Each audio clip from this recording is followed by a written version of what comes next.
He physically hit me with his car, which to me is assault. So tell me, where are you from? So this used to be a really long story, and I guess I'm going to give you the long version, so maybe I just won't preface it. But I grew up in Twin Falls. Yeah. I was born at... You were born in Twin Falls? I was born at home in Twin Falls. My mom was a nurse, and wow, it was amazing. like the 70s or whatever. Yeah, yeah. Kidding, it was 85. Oh my god, I wasn't even going to question that. Not because I think you're 50, but I just, like, to me, the 70s, 80s, they're all the same. Yeah, right. Yeah. No, totally. Like the before times. Right, yeah. Wait, and how many, do you have lots of siblings? I do. I'm the youngest of 5 boys. Oh, wow. Jared, Josh, Jake, Jordan, and I am Jesse. Oh my goodness. Yeah. Yeah. Yes, we were Mormon. You were? Yeah, but like it was never impactful for me. Like Yeah. I remember getting baptized, and like for me, it was just all about the show. Yeah. I was like, did you get thank a good you so much for outfit? coming. Yes. Like, okay, so you're the youngest of 5 boys. You were Mormon. Mm-hmm. No longer Mormon. Briefly. What about your family? Is your family still Mormon? So that's an interesting story. My oldest brother is no longer Mormon, but he has been until about 4 years ago. Okay. And everyone else is still or is not? No. No. Okay. No, they're like factions of like my extended family, but my oldest brother was the holdout. So it made me think that you're the youngest and he's the oldest, and it made me think of my girls because my oldest is almost 6 and my youngest is 3.5 almost, and they are so different. And like, I'm curious if your brother were here, if he would agree with me that like the oldest carries so much, like, it's so cliche, but they feel so much responsibility and they like are sensitive and they want to do right by their parents and like rule follower, and that's my oldest to a T. And then I have my youngest who, like, I could totally envision not being affected. Like, she just is gonna do what she wants to do, and like yeah, exactly. So it's so interesting. Call your brother. Let's ask him this right now. I would absolutely agree with that assessment. Yeah. He helped raise me. Right. So that was an incredible, component of responsibility, and then I think that maybe he was shown the right way. Mm-hmm. It's so funny because I recently read an NPR article or listened or something, and I was so spittin' mad, oh my gosh, really grinds my gears because scientists have concluded, at least for now, that your placement in the chronology, like in your family, like the timeline, the sibling lineup, your placement therein does not have an impact on your personality. And I wholly disagree.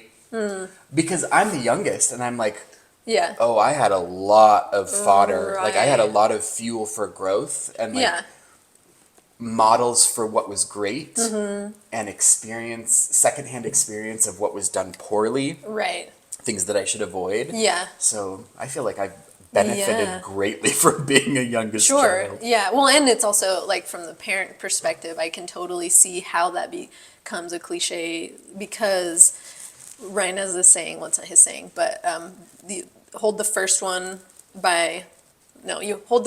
like an egg, the second one by the leg. We're talking about kids. The first one, you're so like, they're so fragile, and like they're all you have to like pay attention to, and then when the second one comes along, it's, all hell is broken loose. Like, it's just survival for everyone, and so the youngest learns to survive, right? And it has more independence and.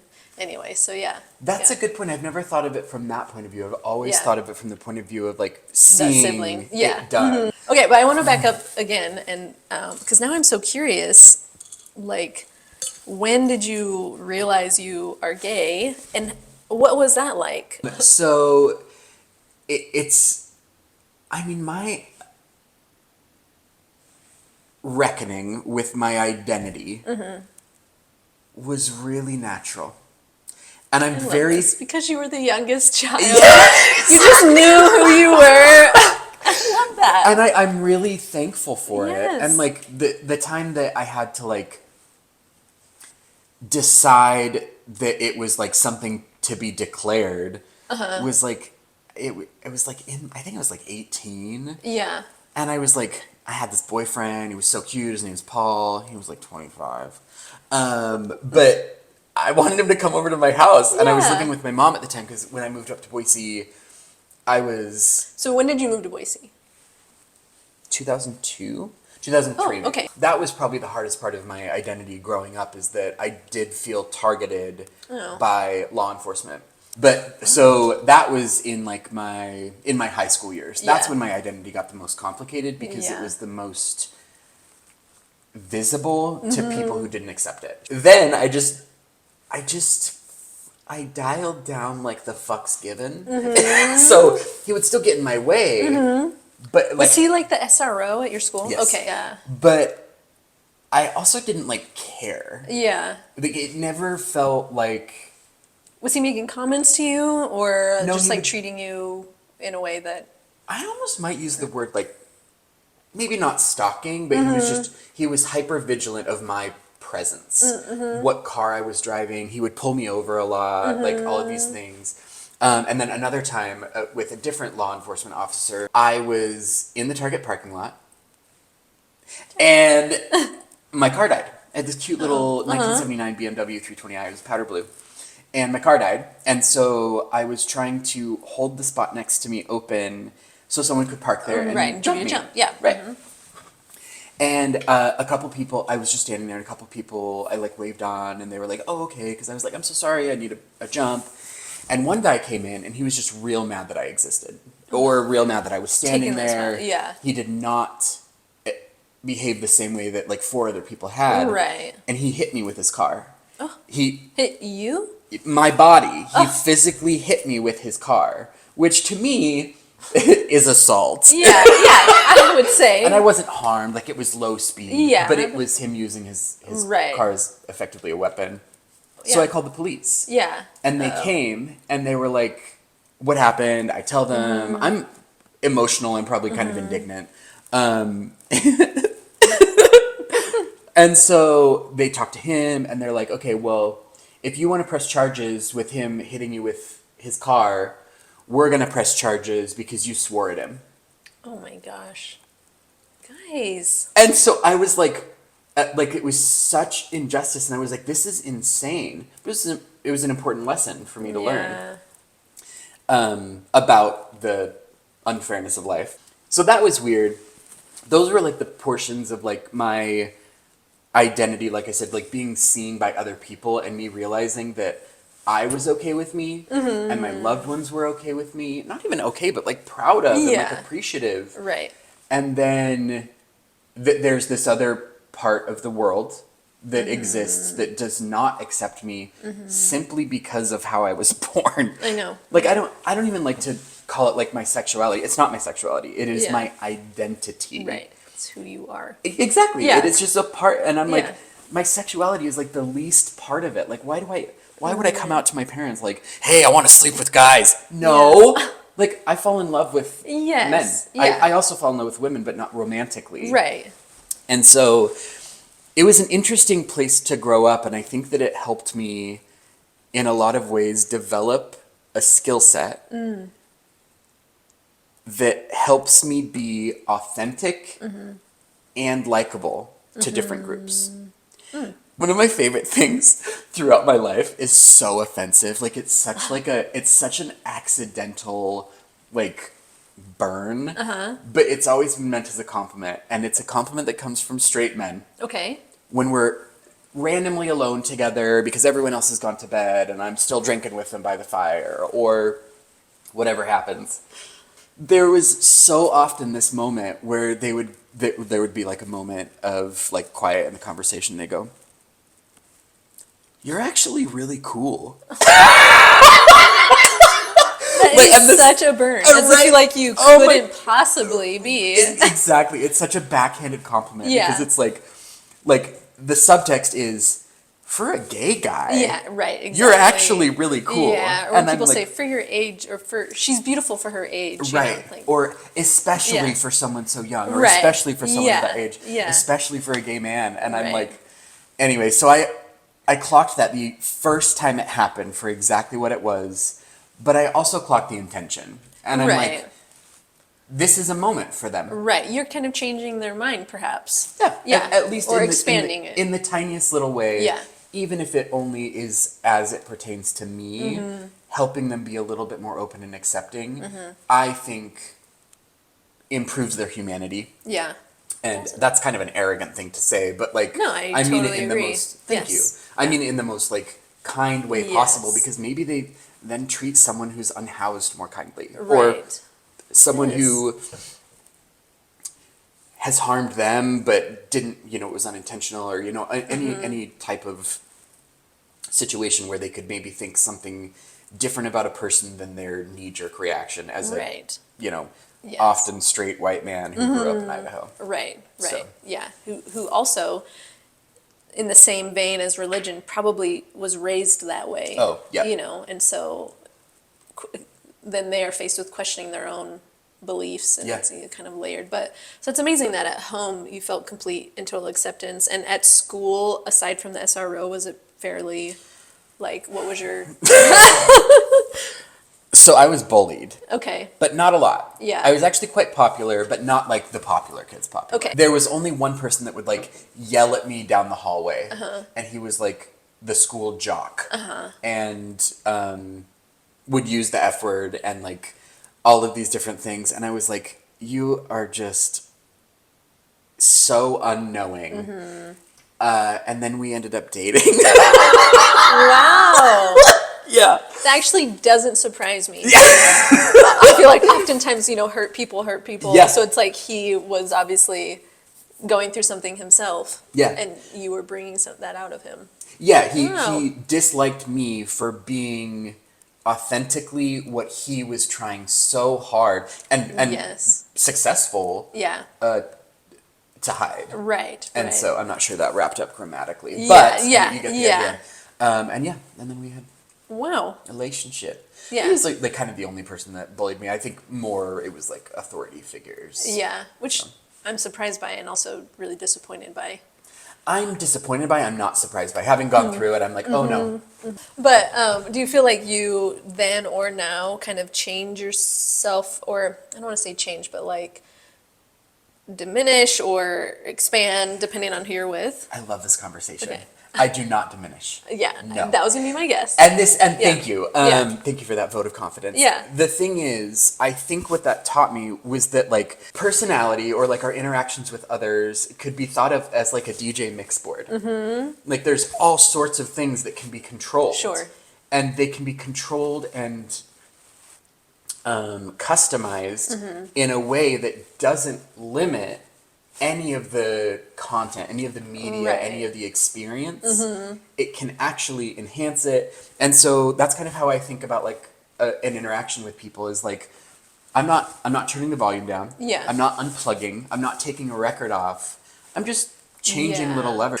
But it means that I can basically push a lever where I appreciate a person for certain values, for instance, and maybe leave a lever where it's at, or maybe even pull it back in replacement of like another topic that's on my mind or something like that. Like Right. my dad is an example of the hardest conversations that I have. And actually I would call it the least successful of that strategy, because my Okay. dad will like talk about politics and he'll say something relatively vague that I vehemently oppose. Okay. For instance, the other day he was worried about me traveling to Lava Hot Springs because he was like, there's going to be protesters, blah, blah, blah, blah. These people are evil. I wanted to say, Dad, you're talking about my people. Right. These people are not evil. We're trying to be heard. And this was in a text message, so I just didn't. So with my dad, I Kinda do pull back a diminish. little bit. Yeah. But it's also because it's like, what is the upside? Yeah. There's only ever going to come discourse and like conflict, never growth. Okay. Growth is not going to happen there. Yeah. Okay. So I think with Dad, I do turn things down, I do diminish, but with everyone else, I feel like I really get to be myself. I just kind of talk about different topics. Right. Yeah. Yeah. Yeah. Which I'm thankful for, because I don't feel like it's received the way it was when I was younger, being on the same platform. Like, my delivery is always the same. Right. But my content can differ to make relationships or to like make connections, because that's something I really value. But the platform, the delivery was what was the problem. Like when I was younger, what the problem for other people, mind you. You're not the problem. Right. Yeah. Yeah, and it's not Yeah. my problem; it is their problem. Right, right. So let me back up though. So you came to Boise. Did it feel different here? And then also, hold on, from when you, this is so layered because there's I think for me I feel a huge shift politically and everything in Boise just in the last few years. So do you feel like what was Boise like for you when you first came here versus how is it now, or but also the arc of yourself as a person perhaps has changed, like kind of walk me through. Yeah, so it's so funny because even with these like troubles in Twin Falls and this like kind of global mindset that I have, like this wanderlust, if you will, I wasn't interested in moving to Boise. In like my teens, everyone wanted to, Right. but like everyone wanted to. It's Yeah. it's like the natural next step, and I don't know if it was Right. like my ODD, oppositional defiance disorder, or like something else. But really, what I would say, I live my life in maxims, so I would say like it's not where you live, it's who you have. And I had incredible friends in Twin Falls. Yeah, right. So I didn't want to move to Boise until I got a job opportunity. So when I moved here, I loved Boise so much more than I anticipated. But there was still this kind of underlying current. I didn't find a lot of community back then. I didn't find a lot of new friends. Well, no, that's actually not totally true. Some of the friends that I made then are like still amazing, like very, very close friends, best friends even. But I think it was kind of a bigger community that I was lacking. You know, friends versus community, kind of a different thing, right? Sure.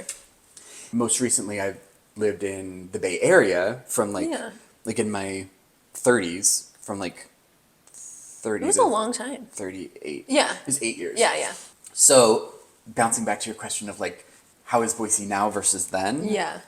Then it was kind of unknowable and I didn't have community. And now I can't stop it. Yeah. Like yeah. I have so much community here and I love to be a part of that community. In fact, I stopped doing this thing that I've done in my entire life. I'm still working on doing it better, but or doing it less. Right. But I've always been such a people compartmentalizer. I'm Okay. like, oh, I hang out with Christina. Like when I want to go to the movies and eat a lot of popcorn. Right. Yes. Low level examples, but Right. mixing people can be displeasurable to those people and myself if the net result is not the sum of all of the separate parts. Right. Because I'm like, well, I can't get everything that I want and need from Christina or offer her everything that I want and need if I also have this group who's, Right. included. But now I'm like, no. Yeah, we're gonna all be friends. Exactly. Yeah. Like it's gonna be a different experience. Right. But we're all gonna come together. Yeah. And so that has made my life, like I'm living in the best age of my life. Yeah. Which is really, really a lovely thing to be able to say, because it's hugely attributable to where I live and with whom I surround myself by living here. Yeah. Amazing.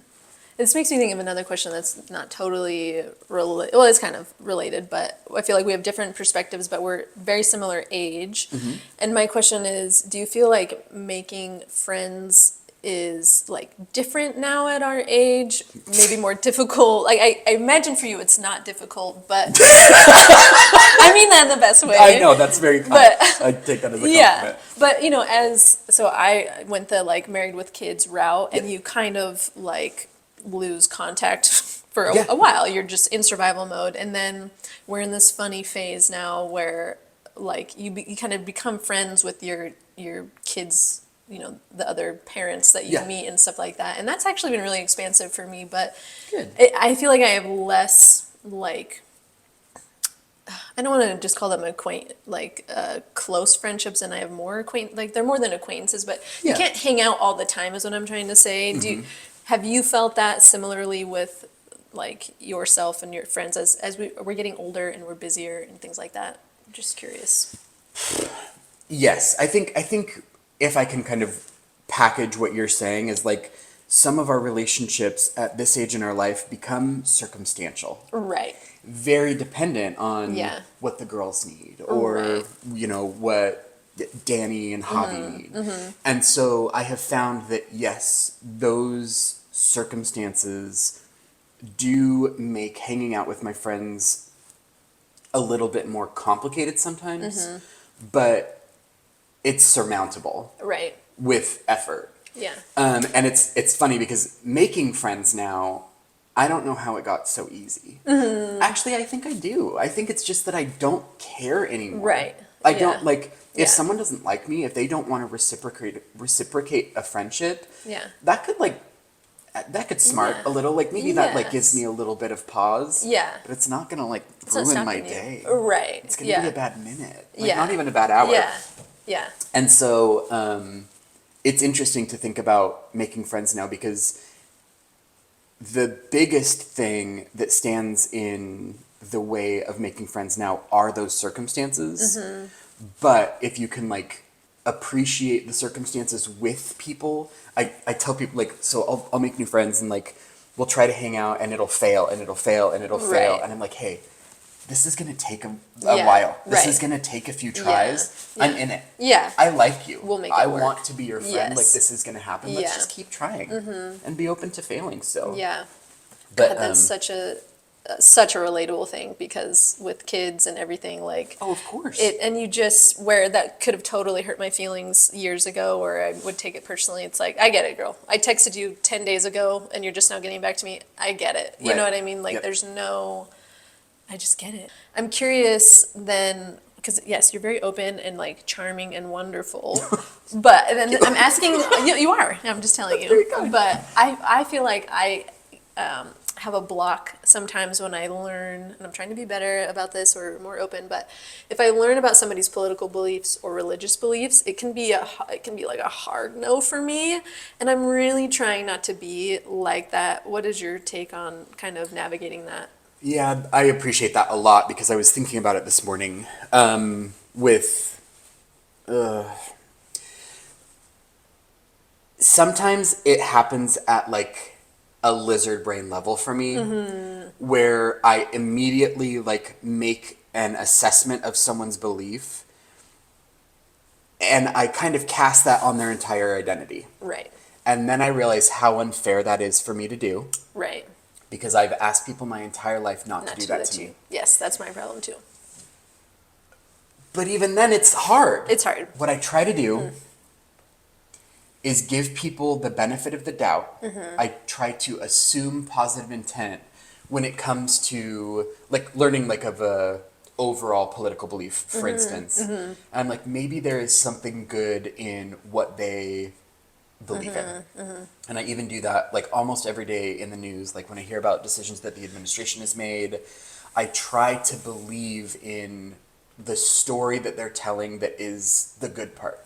So I find myself having a knee-jerk reaction and often trying to challenge it to take in, not to be blind about accepting a person, Right. but at least to understand like why they feel that way Yeah. or how our Venn diagrams could overlap. But when someone starts using their religion or their nationality or their nationalism to not protest but celebrate the genocide or the elimination or the subjugation of another culture, Yeah. I cannot abide. Right. Then it becomes obvious that their intention, their belief, their acceptance maybe isn't malicious, but it is willfully blind to the facts. And at that point, I am willing to shut the door. Right. Other than that, I try to kind of understand a little bit more.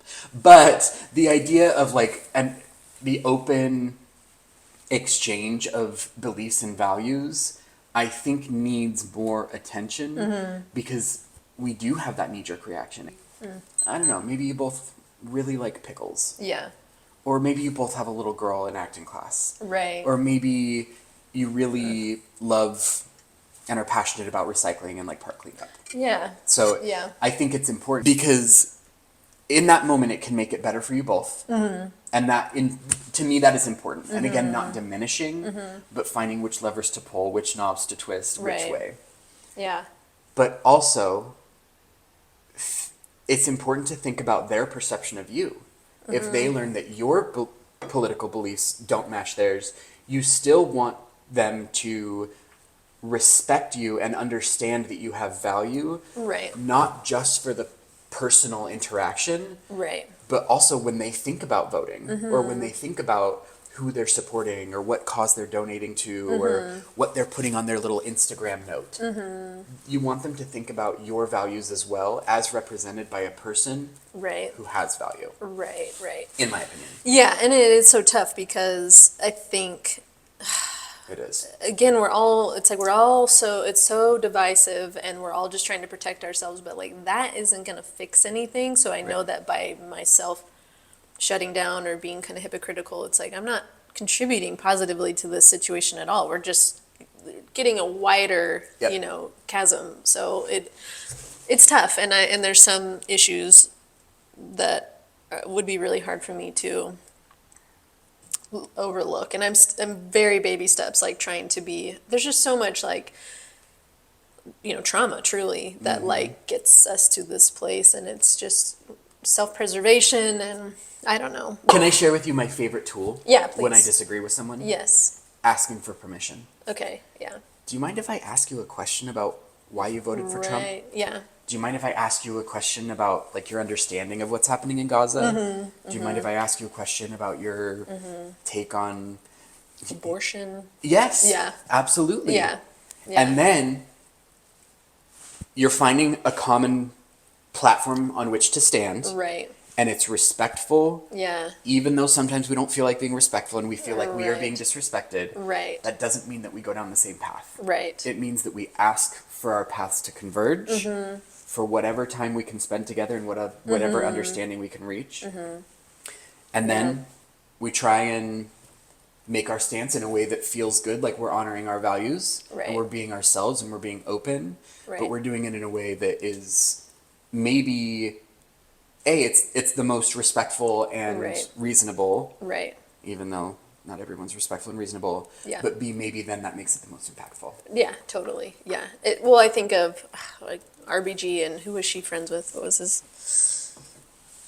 She was friends with the guy, I know who you're talking about. Yeah, but I loved that. the guy, and they were friends, and I remember watching your documentary and being like, how? But how though? But I just like, without really knowing much about it, I just respected that about her. Yep. I was like, I regard her as a smart, strong woman, and she is, if she's capable of being friends with someone with different beliefs and political ideals, dramatically different, even like totally oppositional, then maybe I can too. I feel like she had that first impact on me that made me kind of start questioning my own, Yeah, I love that. Yeah. And I think the first, you said your baby steps, but I think the idea of looking for models for change is absolutely like a healthy and positive step in making change, in achieving growth, and maybe making a difference with a relationship that you form with someone that you hadn't, because if you hadn't asked yourself those questions or looked for those models. Yeah.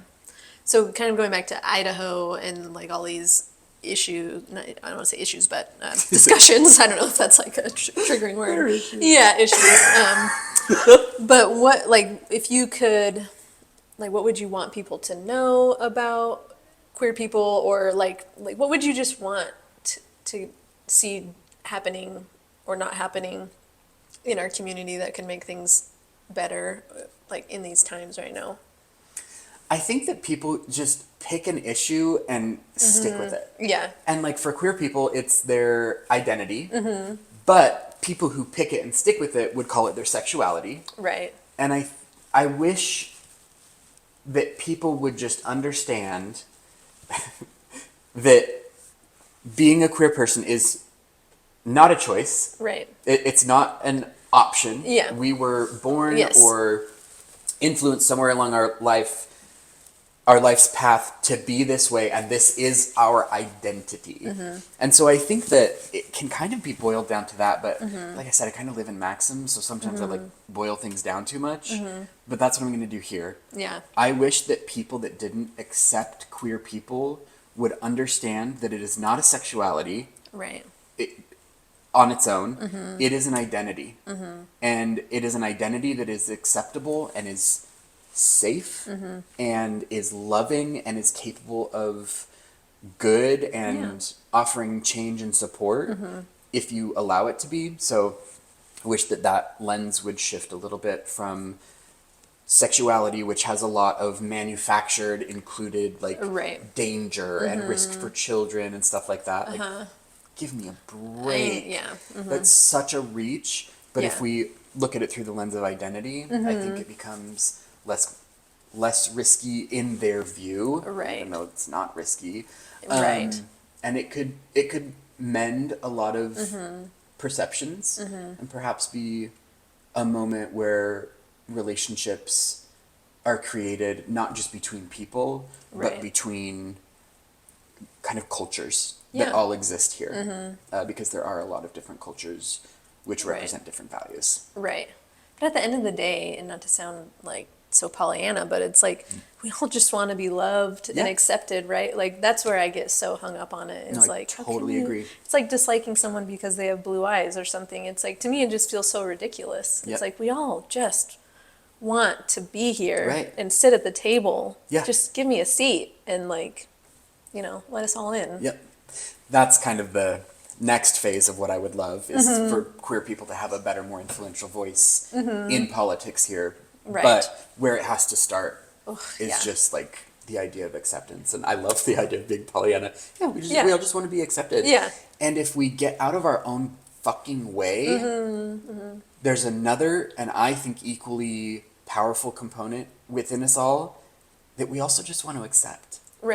So get the fuck out of your own way and stop over-indexing on whatever you're over-indexing on and just come together. Have a seat. Have a seat. Welcome to this unholy mess.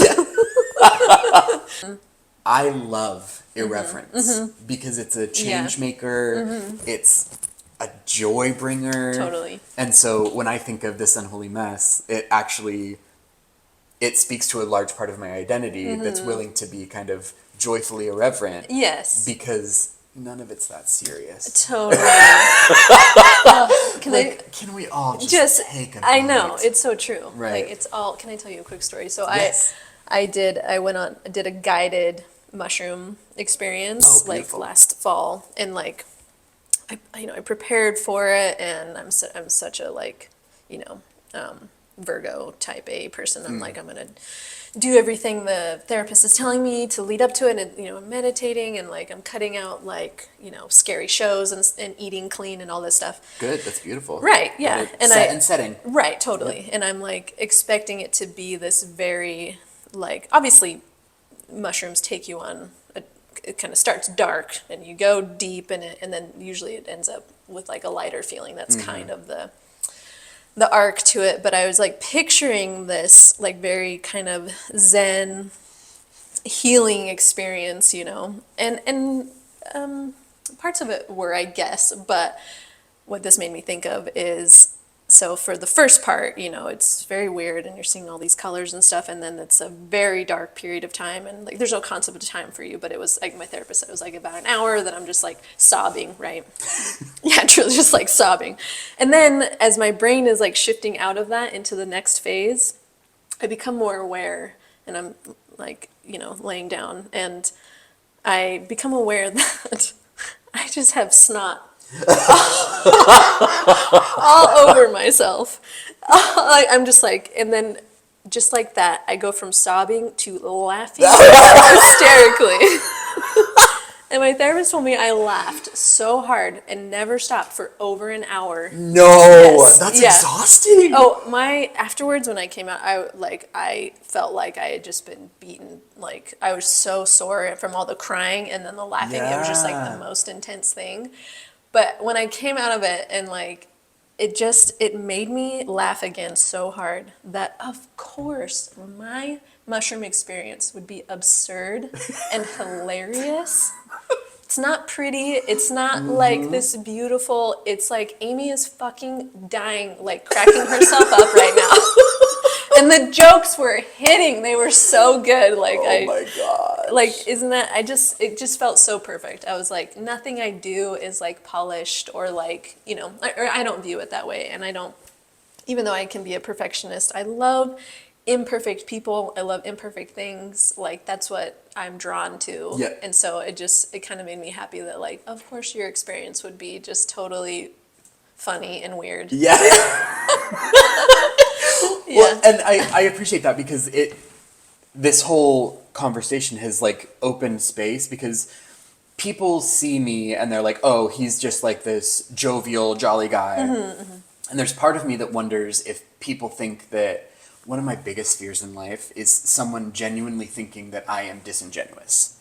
Right. Because being genuine is such an important thing to me. Of course. And so, like, to make space for, like, some of the darkness that I have used as fodder to, like, fuel my perceptions and my decisions and some of the way that I kind of interact with the world feels really, really good because to lift the veil a little bit, I think always helps people understand. Like, and like to hear you say like your perfectly imperfect mushroom experience being like basically standard while I'm sitting here in your gorgeously, perfectly decorated home is really, I don't know. There's like so much humanity in that and so much like identification. Yeah. Which feels really good. Yeah, yeah. So I want to hear about if you have any current goals and dreams or future goals and dreams that you're working on right now. Okay, I love that. Thank you.